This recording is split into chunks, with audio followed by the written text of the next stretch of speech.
Here we have an OE4 two-piece shaft from my customer Adam.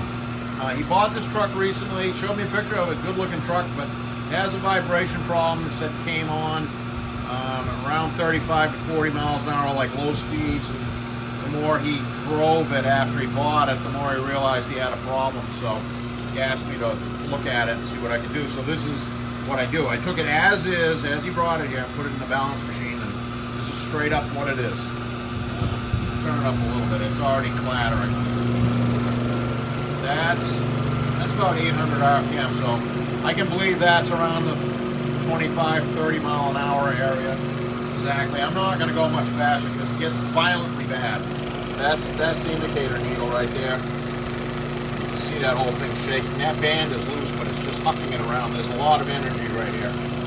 So, looking for a vibration problem in a truck. Cannot ignore this. So you stop it. He said that he scraped off a ton of this black material that's everywhere, and that's a little shop patch for a leak. So yeah, there it is, and it's hucking stuff off as it's spinning.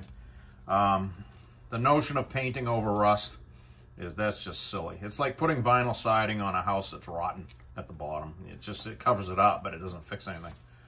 So weld with porosity there. One of these has a rattle inside of it.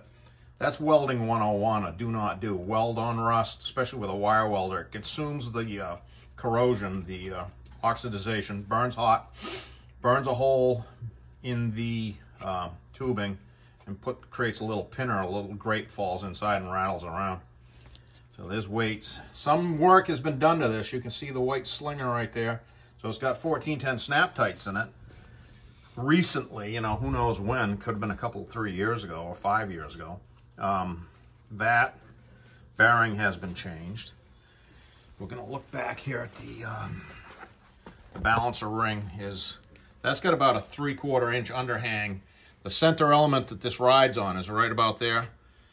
And this whole area inside has got chunks in it. Like I could probably, look, so I just peeled that out of there.